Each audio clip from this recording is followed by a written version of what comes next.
सावधान, सभी लोग हाथ जोड़ लीजिए। नमो अरिहंताणं,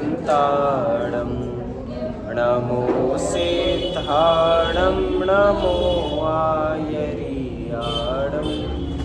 नमो वज्रायाणं, नमो लोहे सविसागुणं। मंगलम भगवान वीरो, मंगलम गौतमो गणी, मंगलम कुंदकुंदात्यो, जैन धर्मोस्तु मंगलम। सर्वमंगल मांगल्यम, सर्वकल्याणकारकम, प्रधानां सर्वधर्माणां जैनं जयतु शासनं, जैनं जयतु शासनं।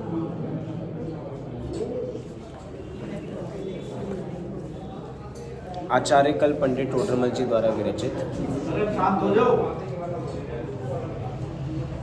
आचार्य कल पंडित टोडरमल जी द्वारा विरचित मोक्ष मार्ग प्रकाशक ग्रंथ हम सभी के बीच में विराजमान है।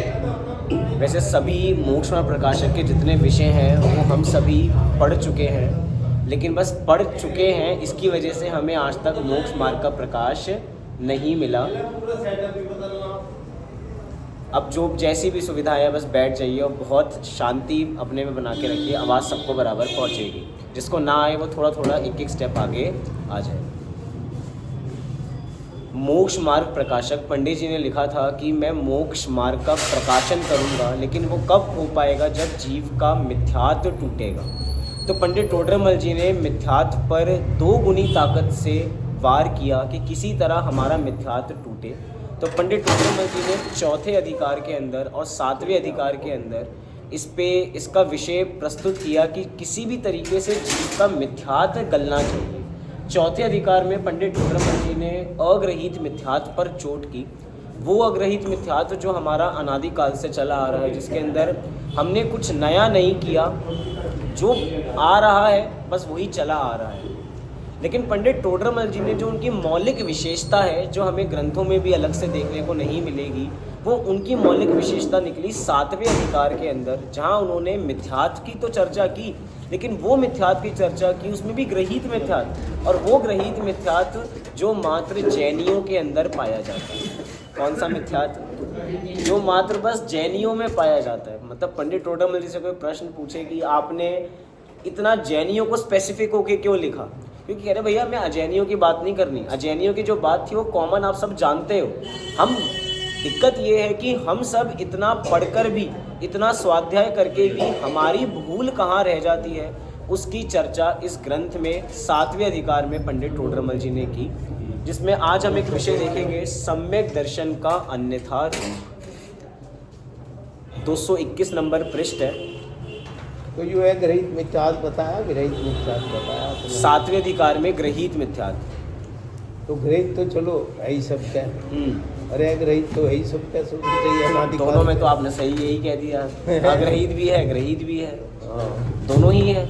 लेकिन बात यह है कि पंडित टोडरमल जी ने, हमें लगता है ना कि हमें किसी प्रकार का मिथ्यात्व नहीं है। मतलब किसी प्रकार का मिथ्यात्व से मतलब कि हम देव दर्शन सही करते हैं, हम शास्त्रों का अध्ययन ठीक करते हैं, हमारी क्रियाएं ठीक है, हमारा चारित्र ठीक है, हमें तो कोई मिथ्यात्व नहीं होगा।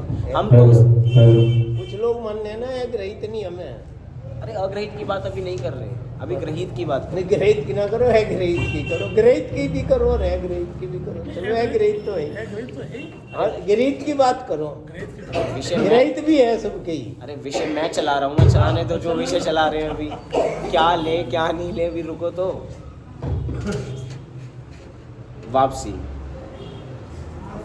बात क्या चल रही थी, बहुत ज़रूरी बात थी। देखिए यहाँ पे ग्रहित मिथ्यात्व, हेलो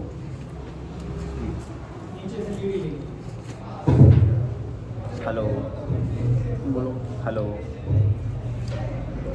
हेलो खराब हो जाएगा, टेप से बांध। हेलो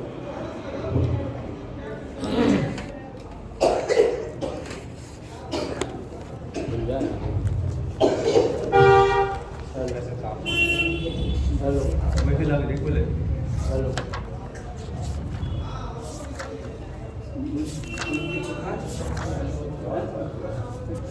अरे मन से कुछ हिल रहा हो चलिए चलिए कोई अरे नहीं, मन से देख ले कुछ हिलता नहीं रहा चलिए वापसी वापसी छोड़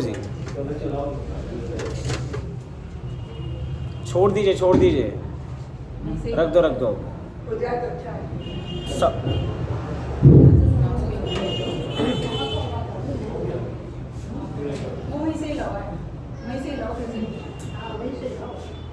पीछे से चलो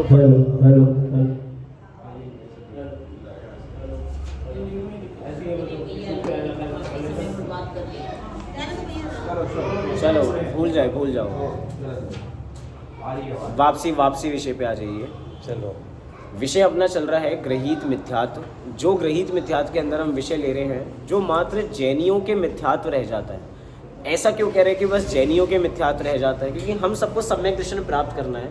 हम अग्रहित की बात इसलिए नहीं कर रहे क्योंकि हाँ अग्रहित है, हमें शरीर के प्रति ममत्व बुद्धि है, हमें संयोगों के प्रति राग बुद्धि है कि ये चीज़ हमारे साथ रहनी चाहिए, ये अग्रहित की बात हो गई। लेकिन ग्रहित में हमें लगता ही नहीं कि हमें किसी प्रकार का मिथ्यात्व है, क्योंकि ना हम किसी अनायतन के अंदर जाते हैं, ना हम कहीं किसी कुशास्त्र का अध्ययन करते हैं, ना हमारी ऐसी कर्ता बुद्धि है कि नहीं एक द्रव्य दूसरे द्रव्य का करता है। हम मोटा मोटा मान के चल रहे हैं कि हमें इस प्रकार की ऐसी कोई मान्यता नहीं है।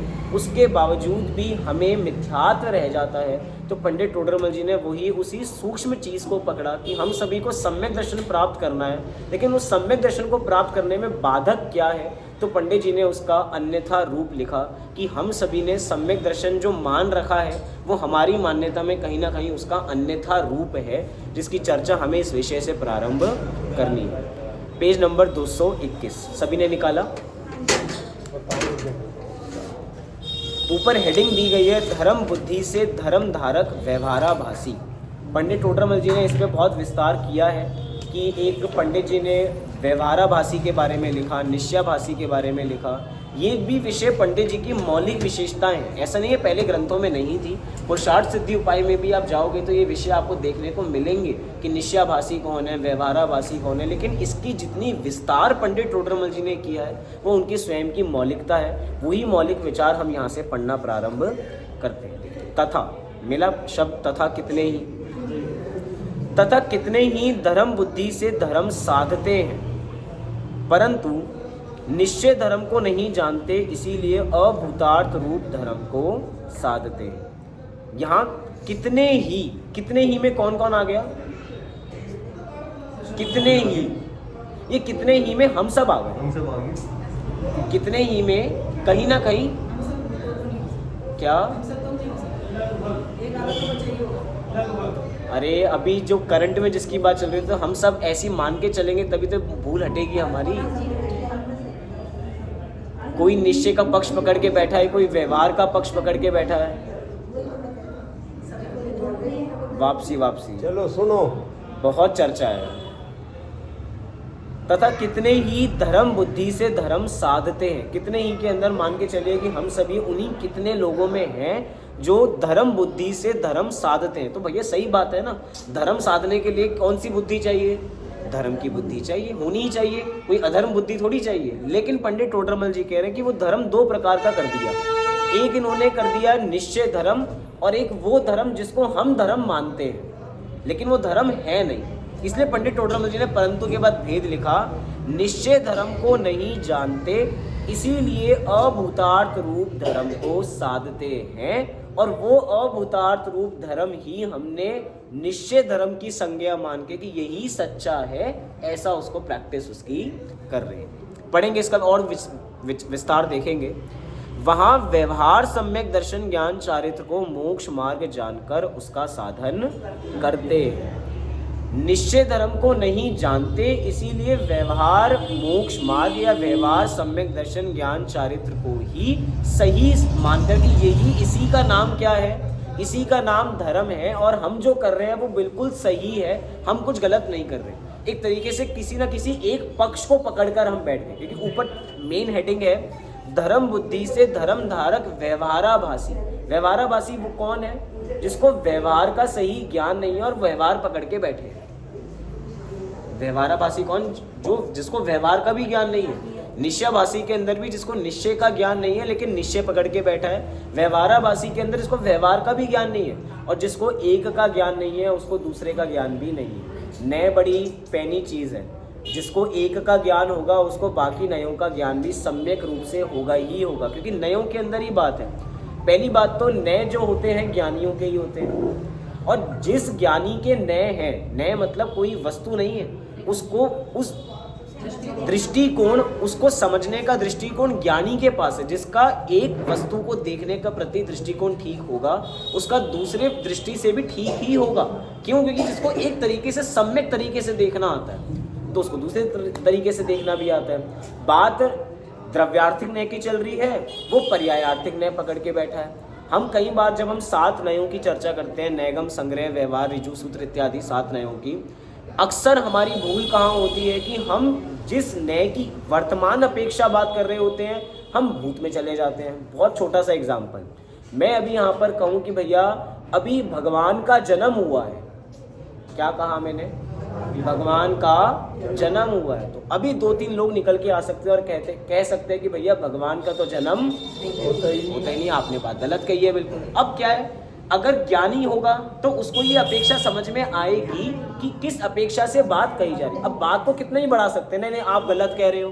क्या गलत कह रहे हो? भगवान का तो जन्म होता ही नहीं है, भगवान तो बना जाता है, आपने कैसे कह दिया? अरे अपेक्षा समझने वाली बात है। अपेक्षा समझेंगे तो हमें ग्रंथ का दृष्टिकोण समझ में आएगा। आचार्य हर जगह उसकी अपेक्षा समझाने नहीं बैठेंगे, वो अपेक्षा हमें समझनी पड़ेगी। ऐसे ही यहाँ पर कह रहे हैं कि व्यवहार सम्यक दर्शन को कहेंगे तो व्यवहार सम्यक दर्शन समझें, निश्चय सम्यक दर्शन कहेंगे तो निश्चय सम्यक दर्शन समझें। दोनों को मर्ज करेंगे तो दोनों का स्वरूप यथार्थ समझ में नहीं आएगा। देखिए आगे पढ़ते हैं, मूल विषय अब प्रारंभ हो रहा है। सम्यक दर्शन का अन्यथा रूप। वहाँ शास्त्र में देव गुरु धर्म के प्रतीति करने से सम्यक्त्व होना कहा है। ऐसी आज्ञा मानकर अरहंत देव निर्ग्रंथ गुरु जैन शास्त्र के अतिरिक्त औरों को नमस्कार आदि करने का त्याग किया है। सही बात है, बिल्कुल कोई दिक्कत की बात तो नहीं आता। उसके बाद भी पंडित जी आगे परंतु लिखेंगे। जब सब कुछ सारी बात सही है, क्या लिखा आप सबसे पहले? देव गुरु धर्म की प्रतीति करने से सम्यक्त्व होना कहा है। और ये शास्त्र की ही बात है, शास्त्र की ही बात है। कोई अन्यथा पंडित जी अपने मन से बात नहीं ला रहे हैं कि देव गुरु धर्म के प्रति श्रद्धा होनी चाहिए, इसका नाम सम्यक्त्व है। फिर ऐसी आज्ञा मानकर अरहंत देव निर्ग्रंथ गुरु जैन शास्त्र के अतिरिक्त औरों को नमस्कार आदि करने का त्याग। मिथ्यात्व 5 प्रकार के हैं। मिथ्यात्व 5 प्रकार में से एक कौन सा है? विनय मिथ्यात्व। विनय मिथ्यात्व क्या है? सबकी विनय करेंगे हम तो भैया हर जगह जाते हैं। राग द्वेष नहीं किसी से। अरे देखो अब अरे रुको तो, समझने का यही तो बहुत जल्दी भागना है विषय में। अभी रुको, हम यहाँ पे विनय मिथ्यात्व में कॉमन विनय मिथ्यात्व की बात नहीं कर रहे, अग्रहित विनय मिथ्यात्व की तरफ लेके नहीं जा रहा हूँ। अभी मैं पॉइंट पकड़ना आप बहुत ध्यान से। मैं वो मिथ्यात्व, विनय मिथ्यात्व में भी उस मिथ्यात्व की तरफ लेके जाना चाह रहा हूँ जो हम लोगों को है। हम लोगों का है मतलब कि भैया हम तो सही के आते हैं, हम तो गलत की जगह जाते नहीं है, लेकिन उसके बावजूद भी हमारी जो मान्यता है सही को लेकर भी, वो भी तो विनय मिथ्यात्व के अंदर काउंट होगी। विनय मिथ्यात्व मतलब क्या है कि भैया हम तो सभी को बराबर समझते हैं, सभी को बराबर समझते हैं। भैया ये शांतिनाथ भगवान, वो शांतिनाथ भगवान, सब एक बराबर है। सही बात है, ये तो होना ही चाहिए, लेकिन उसके बावजूद भी हमारी मान्यता में जो ये भेद पड़ा है कि ये थोड़े कमजोर हैं, ये थोड़े कमजोर हैं, वो ताकतवर है। वो पार्श्वनाथ भगवान वो वाले, अब जा वो पार्श्वनाथ भगवान के पास ही रहा है। अब मैं जो आप लोग कह रहे थे वो कुगुरु के बात कर रहे थे विनय मिथ्यात्व, मैं कह रहा हूँ उसी के पास जा रहे हैं, शांतिनाथ भगवान के पास या पार्श्वनाथ भगवान के पास ही जा रहे हैं। लेकिन उसके बावजूद भी वो वाले पार्श्वनाथ भगवान, वहाँ वाले वो अंतरिक्ष पार्श्वनाथ, वो ही कल्याण करेंगे, बाकी कोई और कल्याण नहीं कर सकता। ये पार्श्वनाथ भगवान में थोड़ी कमजोरी दिखाई देती है। यहाँ वाले काम नहीं करेंगे, वहाँ वाले काम करेंगे। ये जो मान्यता है, ये विचार करने वाली बात है। अब देखो फिर से वापसी पढ़ता हूँ। अरहंत देव निर्ग्रंथ गुरु जैन शास्त्र के अतिरिक्त औरों को नमस्कार करने का त्याग किया है। एक ही बात में से अनेक रूप निकल सकते हैं। हमें तो उस अनेक रूप में से अपने मिथ्यात्व को दूर करना है कि हम अपने मिथ्यात्व को कैसे दूर कर सकते हैं। एक बार वैसे ही दादा एक घटना सुना रहे थे, तो मैंने कुगुरु की बात की। अगर हम कुशास्त्र की बात करें, किसी ने समय सार के पीछे औषधि के बारे में कुछ छाप दिया। जैसे होता है ना, ग्रंथ छपते हैं, तो ग्रंथ छापने में पहला पेज कोई छाप दिया और आखिरी पेज कुछ छाप दिया। तो आखिरी पेज पे किसी ने औषधियों के बारे में छाप दिया कि इस औषधि से ये होता है, इस औषधि से ये होता है, इस औषधि से ये। तो सामने वाले ने पढ़ा कि भैया ये चीज़ इसमें लिखी है, और सामने वाले को बताया समय सार में इस बीमारी का इलाज लिखा है। समय सार में इस बीमारी का इलाज, ये बात सही है, क्योंकि जो छपा हुआ है तो भैया लिखा तो समय सार में ही है। लेकिन क्या वो बीमारी का इलाज दूर करने के लिए समय सार है? ऐसा नहीं है। मतलब मैं कह रहा हूँ कि शास्त्र अगर हम पढ़ रहे हैं, हम शास्त्र सम्यक ही पढ़ रहे हैं। मैं भी कुशास्त्र की बात नहीं कर रहा जो अन्य धर्मों के अंदर चल रहे हैं। मैं कह रहा हूँ हम सही शास्त्र पढ़ रहे हैं, लेकिन सही शास्त्र पढ़ते हुए भी अगर हमारी दृष्टि खोटी है उसको पढ़ने के प्रति, तो अब हमारा वो सही दृष्टिकोण भी उल्टा हो गया। सही दृष्टिकोण भी उल्टा हो गया, मतलब हमारी दृष्टि में खोट होगा तो समय सार भी हमें अशरीरी नहीं बना सकता। मोक्ष मार्ग प्रकाशक सही पढ़ते हुए भी हमें मोक्ष मार्ग का प्रकाशन नहीं मिलेगा अगर हमारी दृष्टि में खोट है तो। अब वो कितना ही कुछ करे। अब फिर आगे फिर से, अरहंत देव निर्ग्रंथ गुरु जैन शास्त्र के अतिरिक्त औरों को नमस्कार आदि करने का त्याग किया है, परंतु उनके गुण अवगुण की परीक्षा नहीं करते, अथवा परीक्षा भी करते हैं तो तत्व ज्ञान पूर्वक सच्ची परीक्षा नहीं करते, बाह्य लक्षणों द्वारा परीक्षा करते हैं। बाह्य लक्षण क्या होते हैं? बाह्य लक्षण वो मुनि का स्वरूप देख लिया, मुनि है ये। मुनि का स्वरूप देख लिया कि भैया 28 गुणों का पालन दिखाई दे रहा है, भैया नग्न है, तो हमने पढ़ा था नग्गो ही मोक्ष मग्गो, और जो जो नग्न दिखाई दे रहे हैं वो हमारे मुनिराज हैं, उनमें कोई भूल हमें नजर नहीं आती। जो वीतरागता की बात कर रहे हैं वही सम्यक शास्त्र हैं। जहाँ पे जो भी मतलब कि श्रृंगार दिखाई नहीं दे रहा वो हमारे सच्चे वीतरागी देव हैं। देव में कोई है प्रतिष्ठित हो वो भी देव मान, वो भी। अब यही हमें इसकी मान्यता के बारे में नहीं पता। हम एक बार गए थे, कहाँ पे गए थे हम, कौन सी यात्रा लेके गए थे हम मांगी तुंगी गए थे। एक बार मांगी तुंगी गए तो बहुत बड़ी प्रतिमा वहाँ पर खड़कासन प्रतिमा आदिनाथ भगवान की विराजमान। अब हम लोग लेके गए, बहुत सारी यात्रा दर्शन की हम सभी ने, लेकिन ये चीज़ हमें नहीं पता थी उस समय कि वहाँ पर कौन सा वहाँ पे महामस्तकाभिषेक चल रहा है और अलग अलग पंचामृत तरीकों से अभिषेक चल रहा है। भैया अब हम सब सारे मुमुक्षु गए।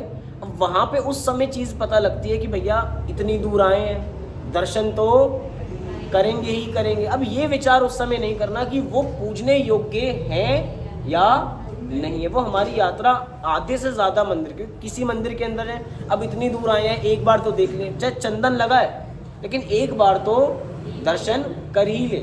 अरे ऐसा देखा ना, मैं ये प्रैक्टिकल बता रहा हूँ कि इतनी दूर आए हैं तो एक बार तो देख के जाएंगे ही जाएंगे, इसके बिना दर्शन नहीं।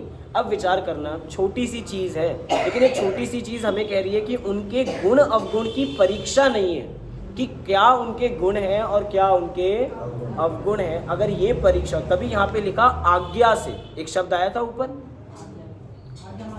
आज्ञा मानकर। अब आज्ञा क्या है? आज्ञा में जी परीक्षा करना भूल जाते हैं। इसको कहते हैं कि हम, जैसे श्रद्धा होती है ना, श्रद्धा के लिए कहा जाता है श्रद्धा अंधी है।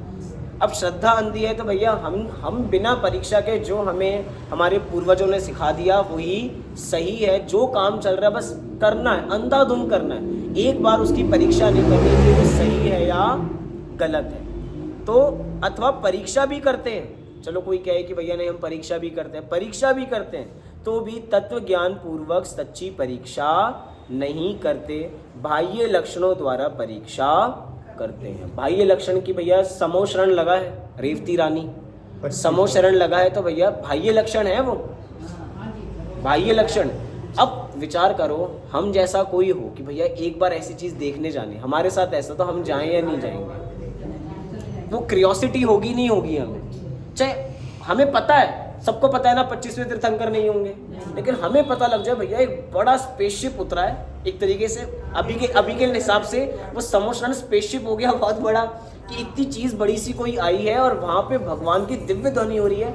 हम क्या कहेंगे कि देखो हम मानते तो नहीं हैं, लेकिन एक बार देखने में क्या दिक्कत है? हाथ नहीं जोड़ेंगे, मान्यता कोई खोट नहीं है हमारा, लेकिन एक बार जाएंगे जरूर। इसका मतलब हमारी रेवती रानी की तरह श्रद्धान पक्का नहीं है। बाकी लोग चले गए, दूध पे चले जाओ क्या जब गणेश जी दूध पी लग रहे वही देखने चले जाओ, वो तो अपने के अंदर।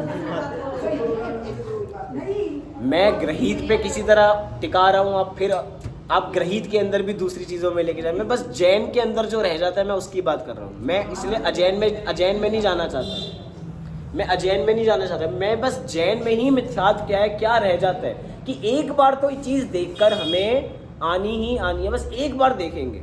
अब कह रहे कि परीक्षा भी करते, हमने परीक्षा की है कि 25वें तीर्थंकर नहीं होते, तो भी तत्व ज्ञान पूर्वक सच्ची परीक्षा नहीं करते, बाह्य लक्षणों द्वारा परीक्षा करते हैं। ऐसी प्रतीति से सुदेव गुरु शास्त्रों की भक्ति में प्रवर्तते हैं।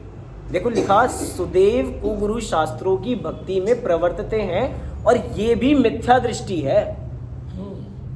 जो जीव सुदेव सुगुरु सुशास्त्रों की भक्ति में प्रवर्त रहा है वो भी मिथ्या दृष्टि है। मतलब हम सब कुछ सही कर रहे हैं, सब कुछ सही करने के बावजूद भी हम गलत हैं। इसका मतलब ये हुआ कि अगर वीतरागियों के जनाले में कोई रागी आएगा तो उनके लिए वो वीतरागी प्रतिमा भी रागी की तरह ही काम करेगी। प्रतिमा कैसी है? वीतरागी। लेकिन अगर हम राग रखकर दर्शन करने आ रहे हैं तो समझिए कि वो वीतरागी प्रतिमा हमें वीतरागता नहीं देगी, हमें राग देगी। एक बड़ी अच्छी किताब है law of attraction. Law of attraction क्या है कि हमारे जैसे भाव होते हैं ना, हमें सामने से वैसे ही एनर्जी मिलती है। हम खुश होंगे तो सामने वाला हमें खुश दिखाई देगा। जैसे कहते हैं ना कि जैसे को तैसा नहीं, कि मरे की खबर लाएगा, मतलब कि जो दुखी होगा जो रोता जाएगा मरते की खबर लेकर आएगा। इसका मतलब उसकी जो एनर्जी है वो खुद ही नेगेटिव है, तो उसको सामने से भी एनर्जी कैसे मिल रही है? नेगेटिव मिल रही है। ये रियल लाइफ है। हाँ, अब यही विचार करने वाली बात कि प्रतिमा भी इसकी बात करते हैं। पहले एक बार इस पॉइंट की कि हम राग रखकर आ रहे हैं ना, तो हमें हर जगह राग ही दिखाई दे रहा है। मैंने बहुत सारे लोगों को देखा कि भैया हमारा बड़ा अच्छा जनाले बन गया ना, तो अच्छे जनाले में उनको क्या चीज़ अच्छी लग रही है? क्या अच्छी चीज़ लग रही है? आप बताओ क्या अच्छा लग रहा है? हैं? भगवान अच्छे लग रहे हैं? क्या कितना अच्छा पत्थर लगवाया है, पत्थर लग रहा, क्या मजा आ गया। तो पत्थर लगवा दिया नीचे। अमाउंट बता।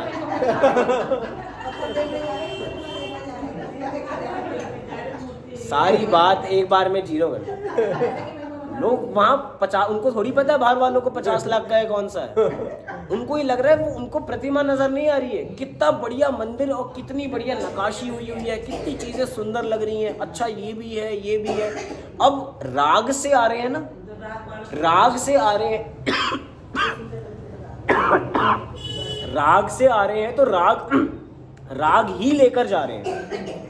मंदिर के बाहर, मंदिर के अंदर खड़े हैं तो भी किसकी चर्चा कर रहे हैं? पत्थर कहाँ से लिया? और ऐसे ताऊ जी मिल जाए कहें 50 लाख का है। सामने वाला कहे अच्छा 50 लाख का है, छाट के लाए। हाँ लो, छाट के लाए थे बिल्कुल। अब चलो ये तो पत्थर का हुआ, प्रतिमा पर आ जाओ। कितनी बार गए प्रतिमा के लिए? 4 बार गए प्रतिमा। इतनी सुंदर ये चीज़। मैं एक छोटी छोटी बात बताना चाह रहा हूँ, ये हम सबके साथ है। हम भी किसी मंदिर के अंदर जाते हैं तो हमें श्री जी की महिमा नहीं आती, वो श्री जी के रूप की महिमा नहीं आती। वो श्री जी के रूप पे जो चमक दिखाई दे रही है ना पत्थर की वजह से, उसकी चमक, वो चमक हमें अट्रैक्ट कर रही है। वो सोने की है, वो इस चीज़ की है, इस पे इसका काम हुआ, इस पे इसका काम हुआ। ये सारी बाह्य लक्षण है। हम बाह्य लक्षण से रीझ रहे हैं। अभी भैया पीछे सोने का काम भी होगा, तो लोग सोना देखने आएंगे कि भैया कितनी बढ़िया वेदी बनाई, ये किया वो किया। मैं बहुत प्रैक्टिकल चीज़ें हैं ये कई औरों की बात नहीं कर रहा मैं, हम अपन लोगों की बात कर रहे हैं कि हमें महिमा किसकी आती है, बाहर की, हमें चीज़ें बाहर की महिमा आती है। गुरु की बात करता हूँ। गुरु के स्वरूप में एक होती है कमंडल और एक होता है पिछी। मुनिराज के स्वरूप में उनके जो बाह्य लक्षण हमें दिखाई देते हैं, एक दिखाई देती है पिछी और एक दिखाई देता है कमंडल।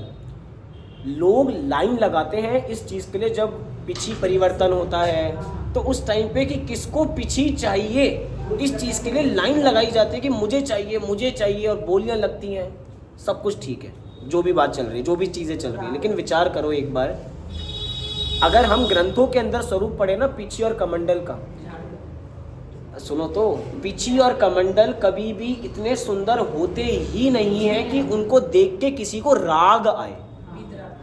पॉइंट विचार करना, उस चीज को देख के राग नहीं आ सकता। क्यों? जैसे मुनिराज जंगल में बैठे हैं, जंगल में तो भैया बंदर है, शैतान है सबसे ज्यादा, कोई भी चीज उठा के ले जाए। अब कोई चमकती हुई चीज होगी तो लोगों को अट्रैक्ट करेगी, जानवरों को अट्रैक्ट करेगी, लेकिन जो चीज चमक ही नहीं रही है, जिससे हमें राग होने का कॉन्सेप्ट ही नहीं है, वहाँ हमने राग का कॉन्सेप्ट डाल दिया और लोगों को उससे अटैचमेंट होने लग गई कि ये चीज़ हमारे पास होनी चाहिए। वह बहुत छोटी सी बात है, यही राग है ना, जहाँ जिसको हम कहते हैं कि ये वीत रागियों का जिनालय है, यहाँ से वीत रागता मिलनी चाहिए, लेकिन उसके बावजूद भी हम पूरी झोली राग की भर के लेके जाते हैं। किसी का एक भी राग का अंश मात्र भी वीत रागियों के जिनालय में कम नहीं होता, इतना सा भी राग कम नहीं होता, पूरा का पूरा राग उतना ही कायम रहता है। तो अब बताइए कि हमें सम्यक दर्शन कैसे होगा? हम बस जैनियों की बात कर रहे हैं, हम सही सच्चे देवी देवता के सच्चे देव के दर्शन कर रहे हैं, सच्चे शास्त्रों का अध्ययन कर रहे हैं, लेकिन उसके बावजूद भी हमारी भूल क्या है कि हमारे राग के कारण बाह्य चीज़ों से अट्रैक्ट होके हम वहीं पे फंस जाते हैं। अब विचार करो आगे, अब एक एक का स्वरूप बताएंगे। देव भक्ति का अन्यथा रूप, वहाँ अरहंत देव हैं, इंद्र आदि द्वारा पूज्य हैं, अनेक अतिशय सहित है, शुद्धादि दोष रहित है, शरीर की सुंदरता को धारण करते हैं, स्त्री संगम आदि रहित है, दिव्य ध्वनि द्वारा उपदेश देते हैं, केवल ज्ञान द्वारा लोकालोक को जानते हैं, काम क्रोध आदिक नष्ट किए हैं, इत्यादि विशेषण कहे हैं। ये सब विशेषण ठीक है हमारे भगवान के? हाँ जी कि ना जी? हाँ जी। लेकिन उसके बावजूद भी कहेंगे कि भगवान की महिमा इनसे नहीं। अच्छा एक चीज़ बताइए, यहाँ पे एक पॉइंट लिया, सारे पॉइंट मुझे समझ में आए, लेकिन ये क्यों लिखा कि केवल ज्ञान द्वारा लोकालोक? केवल ज्ञान तो उनका स्वयं का गुण है ना, पराश्रित कैसे है केवल ज्ञान? अरे चलो ठीक है, पर्याय है। अब सुख भी तो उनका गुण ही है, जो सुख प्रकट हो रहा है वो भी पर्याय में ही प्रकट हो रहा है, लेकिन वो भी तो उनका खुद का अंतरंग गुण है। अनंत चतुष्टय है तो अनंत चतुष्टय के गुण है और गुण की से ही पर्याय हो रही है, लेकिन यहाँ पे बाहर की चीज़ों को नहीं लिया। आप देखो डिफरेंस पकड़ने की कोशिश करो, यहाँ पे लिखा केवल ज्ञान द्वारा स्व को जानते हैं, इसकी बात नहीं की, लोकालोक को जानते हैं, इसीलिए उसको बाकी विशेषणों के साथ इकट्ठा कर दिया कि अगर हम भगवान की विशेषता, भगवान का बड़प्पन इसमें माने कि वो केवल ज्ञान से लोकालोक को जानते हैं, इसीलिए महान है, इसलिए भगवान हम आपको नहीं पूछते कि आप लोकालोक को जानते हैं। हमारा ज्ञान स्वपर प्रकाशक है, लेकिन यहाँ पे मात्र पर प्रकाशक बने की बात की, इसकी वजह से इसको बाकी अन्य पॉइंट के साथ जोड़ा कि हमारे भगवान की महिमा इसलिए नहीं है कि आप एक उसमें आप तो परीक्षा में पहला है ना कि हम भगवान की परीक्षा करते हुए क्या है वो आत्ममीमांसा के अंदर कि सबसे पहले क्या छंद है वो, एकदम छत्र चवर इत्यादि जो आपके हैं, हम आपकी महिमा इससे नहीं करते, आपके सामने 64 चवर डुलते हैं, इससे आपकी महिमा नहीं है, समो शरण है, इससे आपकी महिमा नहीं है। समन भद्राचार्य ने आपकी वाणी आपकी वाणी 18 महाभाषा 700 लघु भाषाओं में खिलती है, सबको समझ में आ जाती है, इससे आपकी महिमा मंडन नहीं है। अब देखो सारे बिंदु सही हैं, लेकिन सारे बिंदु सही होने के बावजूद भी क्या लिख रहे हैं हम, वहाँ इनमें से कितने ही विशेषण पुद्गल आश्रित हैं और कितने ही जीव आश्रित भी हैं। जैसे केवल ज्ञान है, वो केवल ज्ञान जीव आश्रित है, उनको भिन्न भिन्न नहीं पहचानते। जिस प्रकार कोई असमान जातीय मनुष्य आदि पर्याय में जीव पुद्गल के विशेषणों को भिन्न ना जानकर मिथ्या दृष्टि धारण करता है, उसी प्रकार यह भी असमान जाति अरहंत पर्याय में जीव पुद्गल के विशेषणों को भिन्न ना जानकर मिथ्या दृष्टि धारण करता है। अब ये क्या बात कर दी, असमान जाति, 6 द्रव्य हैं, जीव, पुद्गल, धर्म, अधर्म, आकाश, काल। एक द्रव्य की दूसरे द्रव्य से जाति अलग है, तभी हम कहते हैं कि द्रव्य अनंत है लेकिन जाति अपेक्षा 6 है, इसीलिए बिंदु चला जाति अपेक्षा। अब एक द्रव्य की दूसरे द्रव्य से जाति अलग है, यही दोनों में असमानता है।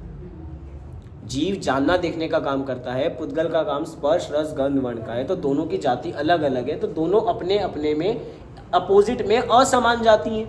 अब दोनों असमान जाति होते हुए हमने दोनों को कंबाइन कर दिया और अरहंत भगवान की विशेषता दोनों से एक तरीके से जानी कि जो जीव आश्रित है और पुद्गल आश्रित है, हमने दोनों में भेद ही नहीं किया।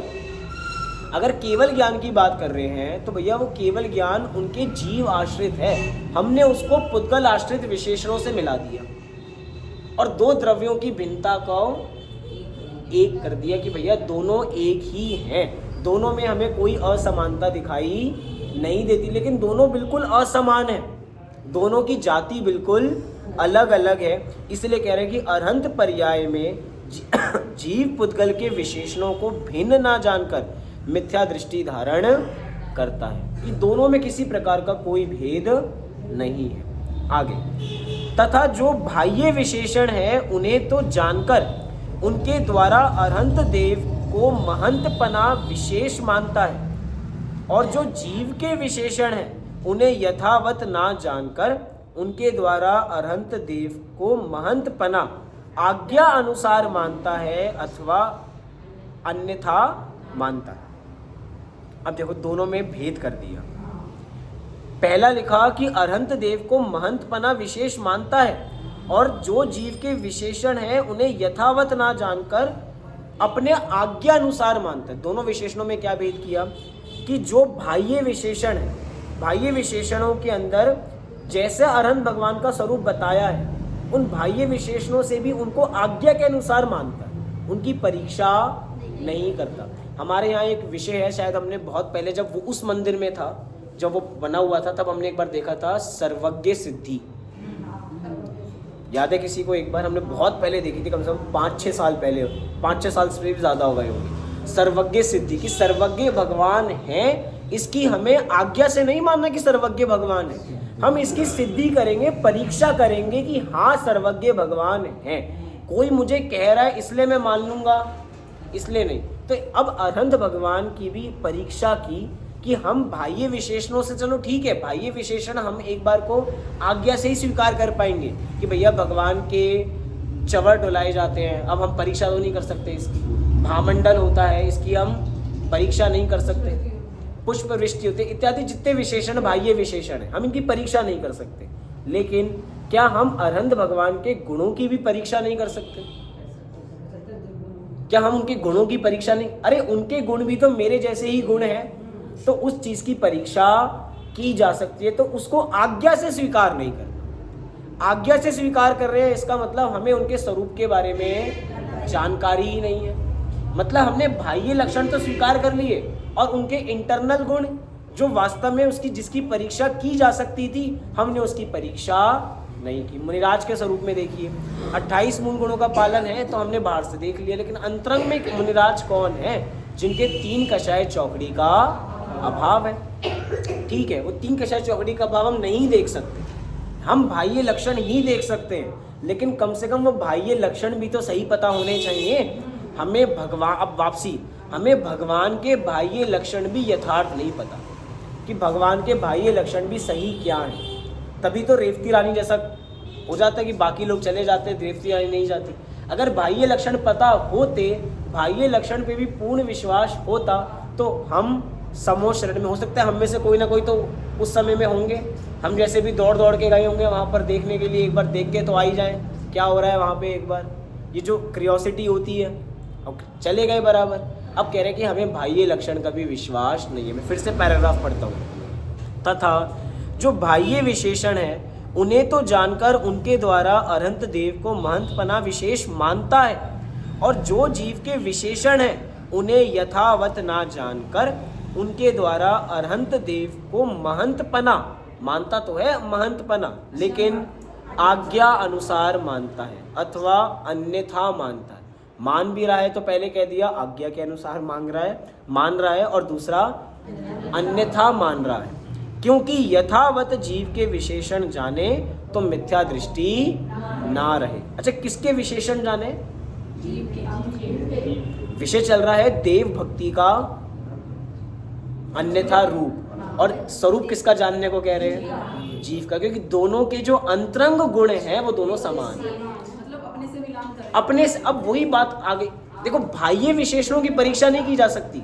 अब कोई कहे कि अंतरंग गुणों की विशेषता कैसे करूंगा, कि उनको अनंत ज्ञान है, उनको अनंत सुख है। अरे भैया, वो गुण जीव में पाए जाते हैं। तो अगर हमें अपनी पहचान होगी तो उनकी पहचान होगी। प्रवचन सार की 80वीं गाथा, जो जानता अरहंत को द्रव्य गुण पर्याय से वह जानता स्वयं को, और दृग मोह उसका नाश हो, क्षय हो, नाश हो।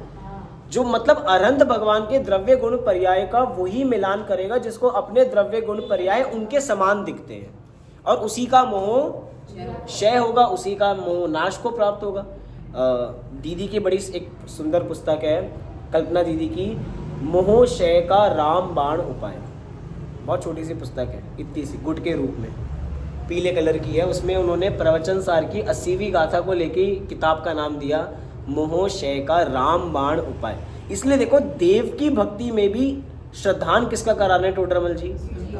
जीव का श्रद्धान कराना है। ये बहुत बारीकी है, लेकिन इस बारीकी में पता लगा कि वो और मैं समान है। इसीलिए वो अरहंत भगवान के 46 मूल गुण की बात नहीं कर रहे हैं, यहाँ पे 4 की बात कर रहे हैं, 4 की बात कर रहे हो। 4 मेरे में भी हैं, शक्ति रूप से हैं, उनमें अभिव्यक्ति, उनकी व्यक्ति भी है, हमारी शक्ति है।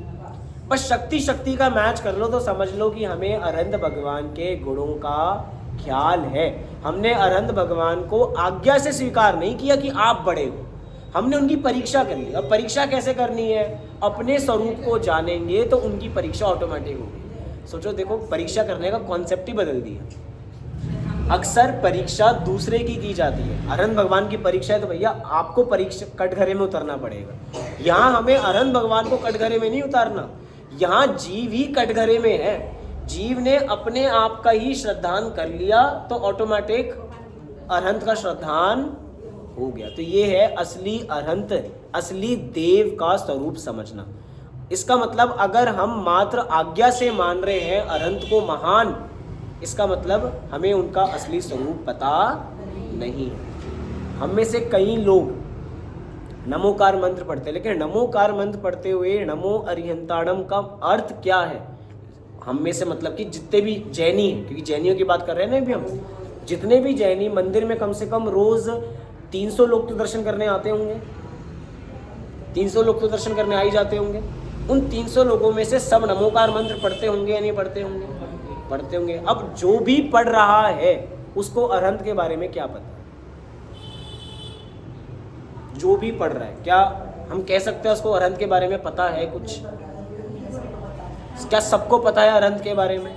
नहीं, बोल सब रहे हैं, क्योंकि हमने उनको आज्ञा से स्वीकार कर लिया कि आप हमारे देव हैं, हमें आपकी ही भक्ति करनी, हमें और किसी की भक्ति नहीं करनी। मतलब वाचाल की तरह हमने नमोकार मंत्र रट लिया है और हमें बस बोलना है, उसका पाठ करना है। आगे देखिए, तथा उन अरहंतों को स्वर्ग मोक्ष दाता, दीन दयाल, अधम उद्धारक, पतित पावन मानता है। गलत क्या है? मुझे तो इन पंक्तियों में कुछ गलत नहीं लग रहा। सही तो बात लिखी है।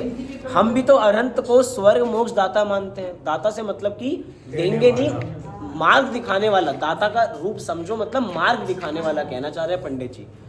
दीन दयाल, अदम उदारक कि आप, मैं भैया मैं तो बड़ा छद्म इंसान हूँ, आप पतित पावन, मैं अपावन, मेरे बारे में तो मैं तो बहुत नीच किस्म का हूँ, आप बड़े उच्च कोटि के हो। सारी हमने भक्ति कर ली तो सही तो बात है, लेकिन पंडित जी क्या लिख रहे हैं? सो जैसे अन्य मति कर्तृत्व बुद्धि से ईश्वर को मानता है, उसी प्रकार यह अरहंत को मानता है। ये कर्तृत्व बुद्धि, जैसे अन्य मति कर्तृत्व बुद्धि से ईश्वर को मानता है। वो कर्तृत्व बुद्धि से कैसा मानता है?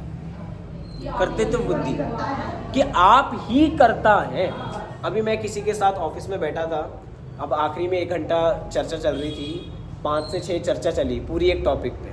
अब वो सामने वाला कह रहे हैं कि भैया भगवान करता है, और मैं सिद्ध करने में लग रहा हूँ कि भगवान करता है। वो आदमी मानने को तैयार नहीं। मैं कह रहा हूँ कि भैया जो कुछ है कर्म कर रहे हैं। वो भी कह रहे हैं हाँ कर्म कर रहे हैं सब कुछ, लेकिन उसके बावजूद भी कर्म को तो कोई करा रहा है, जज तो कोई होगा। तो भैया वो भगवान जज है। कह रहे वो भगवान के ऊपर भी एक भगवान है, और उन भगवान के ऊपर भी एक भगवान है जो सबको चला रहे हैं। तो कहाँ लोग हैं? वो तो एक के ऊपर एक कर दिया हो तो अन्य कितने तो होंगे। तो उनकी बात करें ना, हमें मैं उनमें इतना कहाँ जानूं, कह दिया ठीक है, बहुत बता दिया उन्होंने। तो एक के ऊपर एक के ऊपर एक के ऊपर एक कर्तृत्व बुद्धि कि आदमी मानने को तैयार हो गए, चारों के चार सामने 4 बैठे थे, मैं इस तरफ लड़ रहा हूँ अकेला इस चीज के लिए कि भगवान करता नहीं है, जो कुछ है कर्म ही कर रहे हैं। कह रहे हाँ कर्म ही कर रहे हैं, लेकिन भैया कर्म को भी तो कोई कर रहा है, करा रहा है। वो कौन कर रहा है? मैं कह रहा हूँ भैया जो जैसा बोता है उसको वैसा मिलता है। कह रहे ठीक है, जो जैसा बोता है उसको वैसा मिलता है, लेकिन बोने में मदद कौन कर रहा है?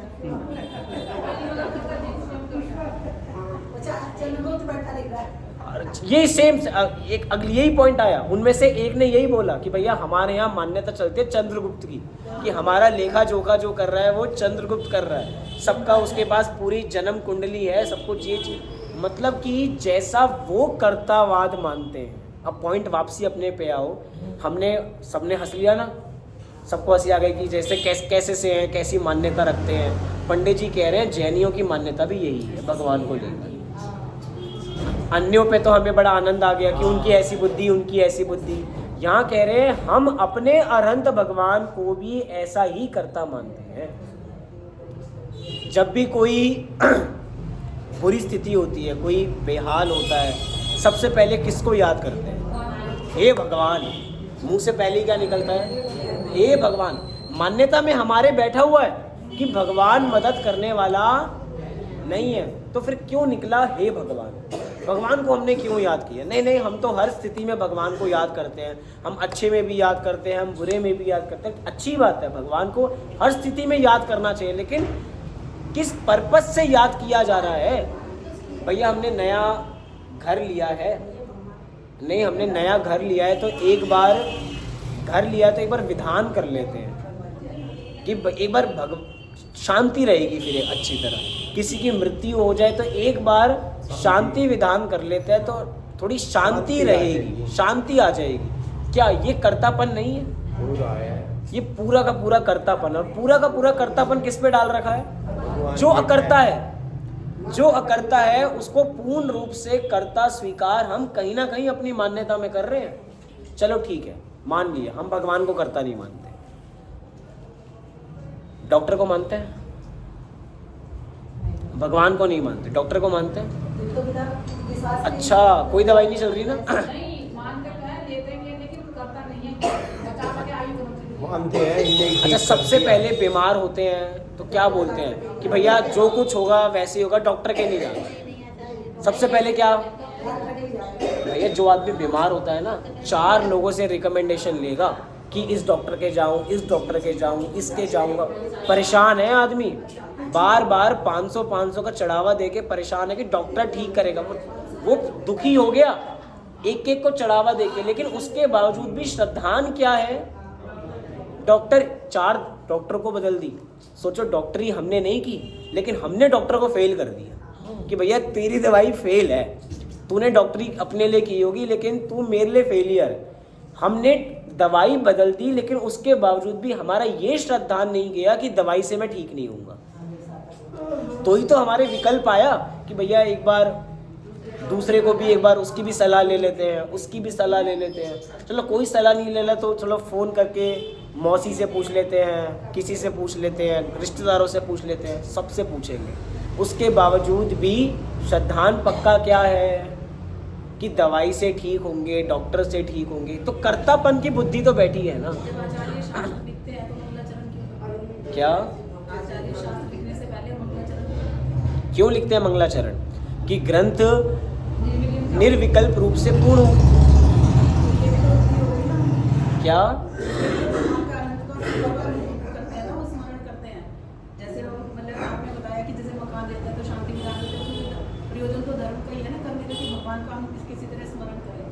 मतलब अगर हम बुरी इस कंडीशन में भगवान को कर्तावाद कह रहे हैं तो ठीक है वो।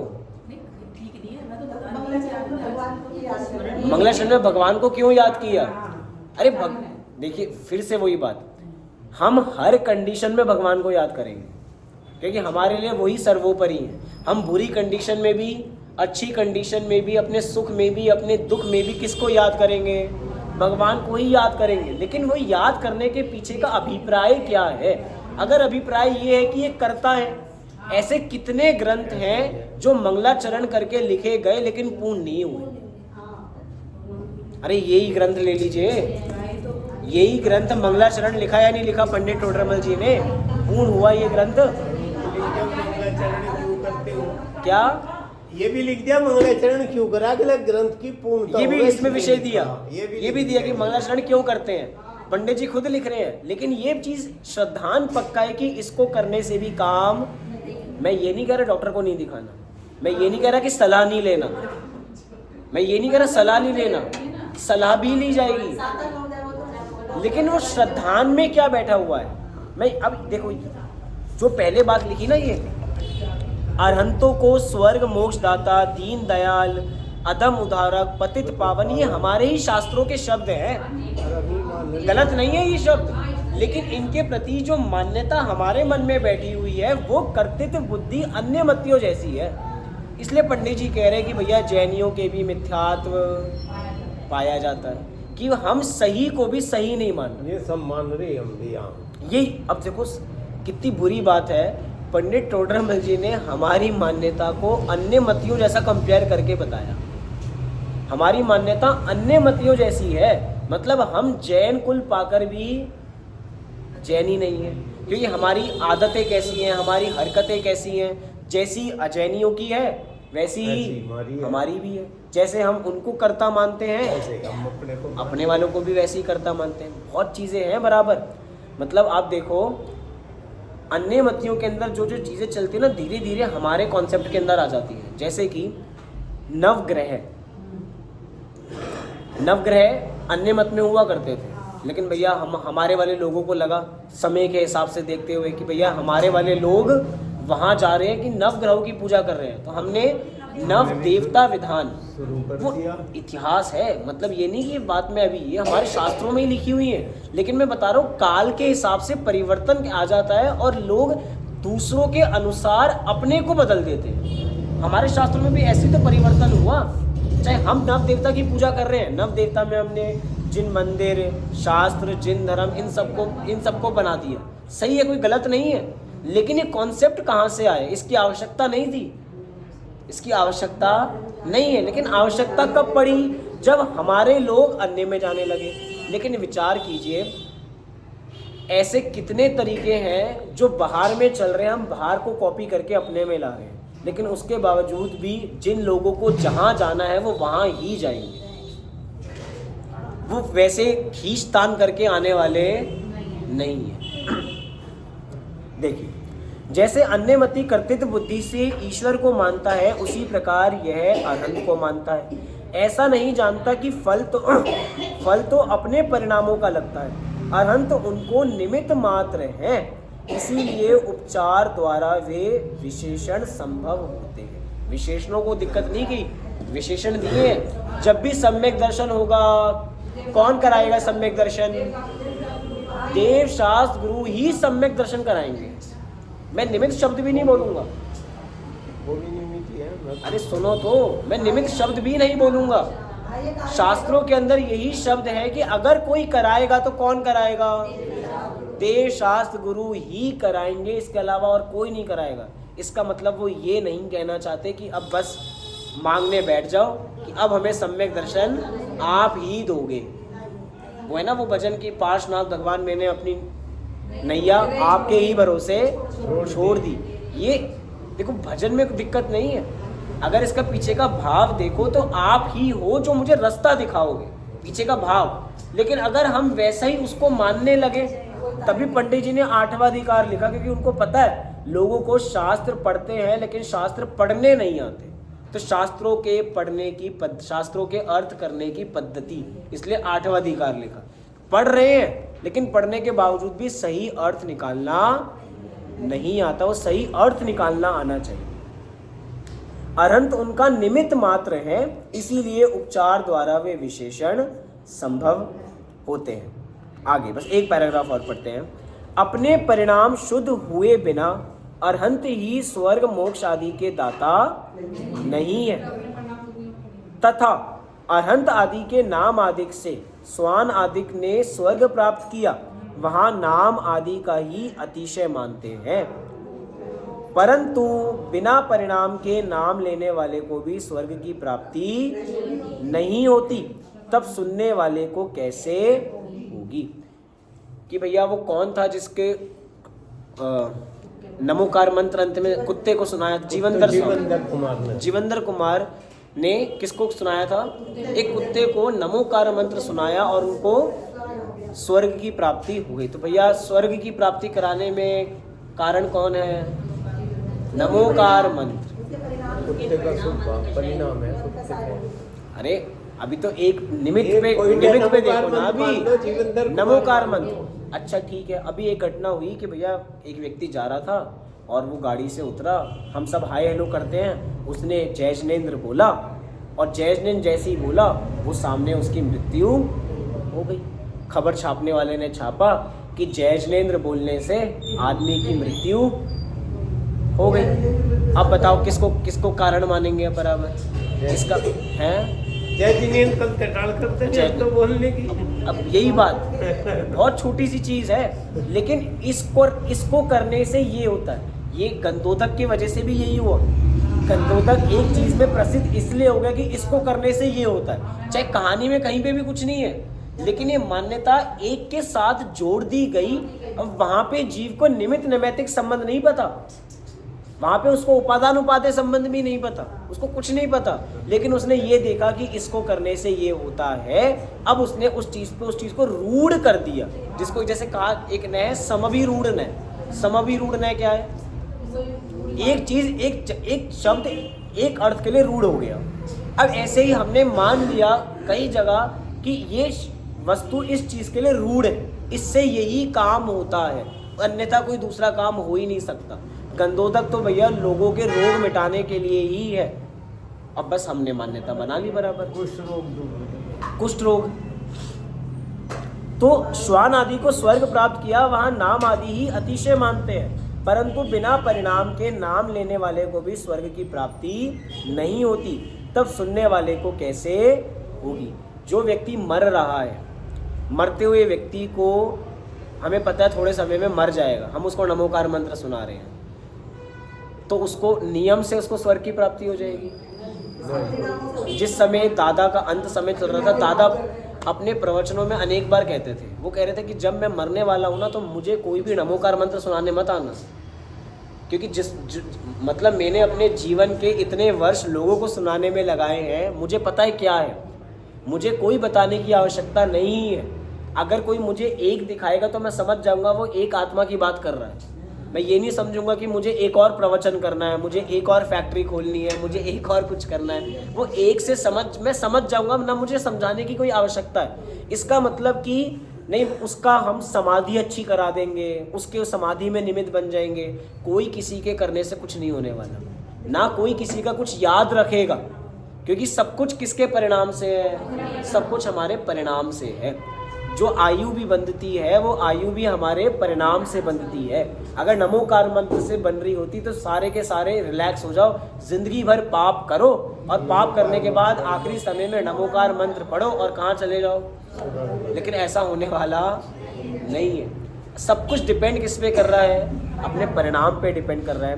तब सुनने वाले को कैसे होगी? स्वान आदि को नाम सुनने के निमित्त से कोई मंद कषाय रूप भाव हुए, उसका फल स्वर्ग हुआ है। उपचार आदि से नाम ही की मुख्यता की। ऐसी बहुत सारी बातें यहाँ पर अभी देव के अन्यथा स्वरूप के अंदर हम पढ़ रहे हैं श्रद्धान में कि देव का असली स्वरूप क्या है। जो भी कथन देव को लेके किए जाते हैं वो सब कुछ निमित्त मात्र है कि देव ने किया। ऐसे बहुत सारे जगत में, हिंदुस्तान में ऐसे मंदिर हैं जिनको हम चमत्कारिक मंदिर कहते हैं। चमत्कारिक मंदिर, हाँ ऐसा हो सकता है। निमित्त नैमित्तिक संबंध कहीं पे अधिक बैठ सकते हैं, ऐसा नहीं है कि नहीं बैठ सकते। निमित्त नैमित्तिक संबंध अधिक बैठ सकते हैं, लेकिन निमित्त नैमित्तिक को कर्ता कर्म संबंध नहीं समझना चाहिए कि इनके करने से ये काम हो रहा है। हाँ होंगे पार्श्वनाथ भगवान वहाँ के बड़े प्रसिद्ध, वहाँ के लोगों के काम हो जाते होंगे, लेकिन इसका मतलब कि वही काम कर रहे हैं पार्श्वनाथ भगवान, इनमें तो ये तो शक्तिहीन है, इनमें थोड़ी कमजोरी आ गई है, ऐसा कुछ भी नहीं है। देव का स्वरूप हमें यथार्थ समझना है, और जब तक हम देव का यथार्थ स्वरूप समझेंगे, शास्त्र का समझेंगे, गुरु का समझेंगे, तो ही हमें सम्यक दर्शन होगा। हम सभी भी सम्यक दर्शन प्राप्त करें, इसी मंगल भावना से अभी की बात को विराम देते हैं।